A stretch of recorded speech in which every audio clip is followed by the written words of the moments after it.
Bonjour à toutes et à tous, ça y est, on connaît toutes les affiches des demi-finales de l'UEFA Champions League 2023-2024. La presse espagnole applaudissait Euro les joueurs du Real Madrid qui se sont qualifiés contre Manchester City après avoir résisté à un siège brutal des Sky Blues et une séance de tir au but. As est très heureux d'analyser le superbe match de Lunin. Le gardien ukrainien a réalisé 8 arrêts décisifs pendant le choc et a stoppé 2 pénaltys. Pour les journalistes espagnols, c'est un gardien qui est fait pour être titularisé dans de grands matchs. Il mérite une prolongation et une future place de titulaire.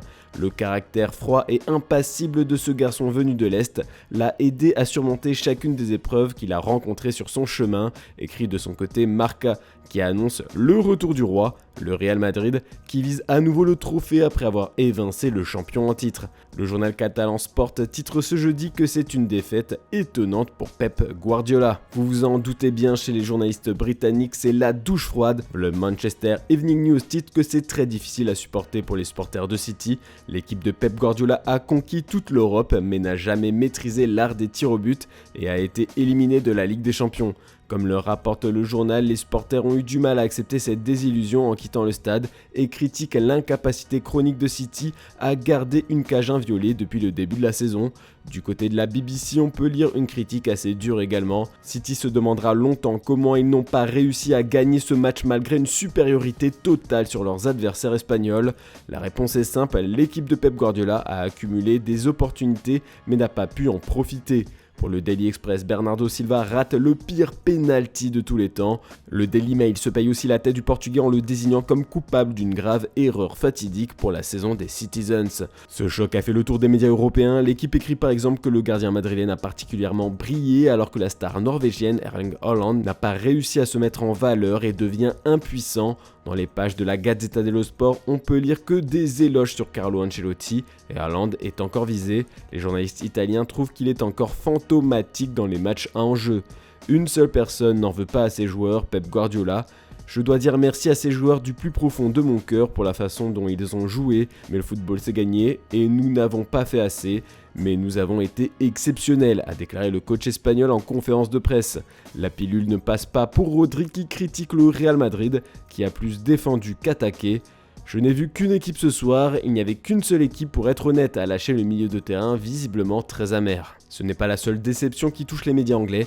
Accroché à l'Emirates à l'aller, le Bayern Munich est venu à bout d'Arsenal à l'occasion de son quart de finale retour de Ligue des Champions. Sans convaincre, les Bavarois retrouvent les demi-finales de la compétition. Pour le Daily Mirror, avec l'élimination des 2 derniers représentants de la Première Ligue en LDC, c'est une nuit dramatique. D'après The Sun, les supporters d'Arsenal étaient furieux après qu'une erreur d'arbitrage leur ait été défavorable. Une histoire de corner non accordé aux Anglais, ce qui avait provoqué la colère d'Odegaard. Sur les réseaux sociaux, les Gunners ont dénoncé de la triche. Bon, malheur aux vaincus, bonheur aux vainqueurs, en Allemagne ça célèbre cette qualification en demi, jugée comme inespérée en milieu de saison. L'entraîneur Thomas Tuchel, qui devrait quitter le club à la fin de la saison, était très ému dans le vestiaire comme le rapporte Bild. Le coach allemand a fait trembler le vestiaire comme jamais, les Bavarois ont donc fortement célébré la victoire. Bon, on finit de parler du passé, on va se focus sur les matchs de ce jeudi soir et donc la Ligue Europa. L'Olympique de Marseille va faire face à son plus gros défi de la saison, battre le Benfica en quart de finale de Ligue Europa. Pour l'instant, les Portugais mènent au score dans cette double confrontation après avoir gagné 2-1 à l'aller, mais ce petit but d'écart pourrait rapidement être effacé. Les Olympiens sont à domicile et ont donc les cartes en main pour renverser ce quart de finale comme le placard de l'équipe. Le journal La Marseillaise évoque de mauvais souvenirs en écrivant que 34 ans jour pour jour, après avoir vécu sa plus amère désillusion européenne, l'OM retrouve Benfica. Le média est confiant et pense que la victoire est à portée de main à la maison. Ce dont on est certain, comme l'explique La Provence, c'est que le Vélodrome va être en ébullition. Et on n'oublie pas le LOSC qui a aussi une carte à jouer en Ligue Europa Conférence. Paulo Fonseca, l'entraîneur de Lille, va devoir se creuser la tête pour espérer éliminer Aston Villa. Direction l'Italie maintenant, la plupart des médias du pays mettent en avant le choc européen-italien de ce soir, Roma AC Milan, mais ce qui nous intéresse le plus se trouve en bas de page du Corriere dello Sport. Le litige opposant Cristiano Ronaldo à la Juventus a rendu son verdict. La justice a tranché et a donné raison à la star. Un litige l'opposait à son ancienne équipe pour des salaires non versés liés à la crise sanitaire de 2020. juin. À cette période, l'attaquant avait accepté de reporter certains de ses émoluments, sauf que les virements ne sont jamais parvenus jusqu'au Portugais.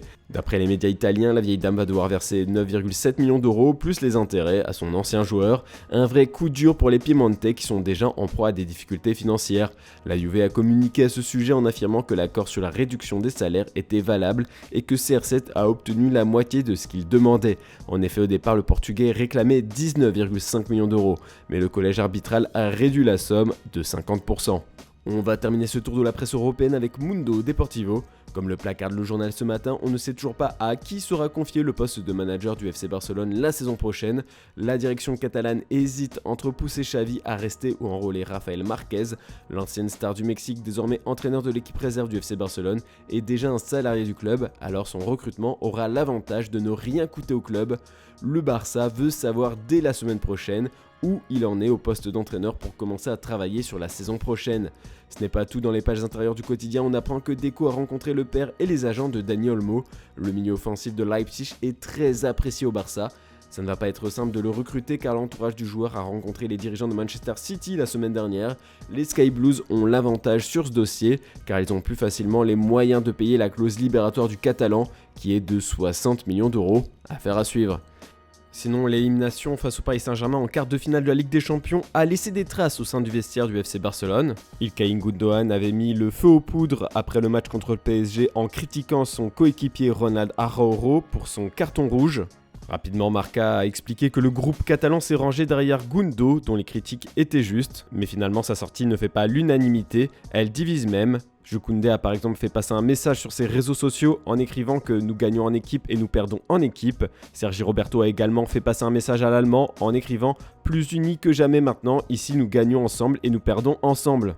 Le Mediasport confirme qu'il y a bien des tensions au sein du groupe de Xavi après les déclarations publiques de l'allemand. Ce n'est pas la première fois que Gundogan fait parler de lui. En octobre dernier, il avait déjà pointé du doigt l'attitude du groupe publiquement après la défaite lors du Classico face au Real Madrid.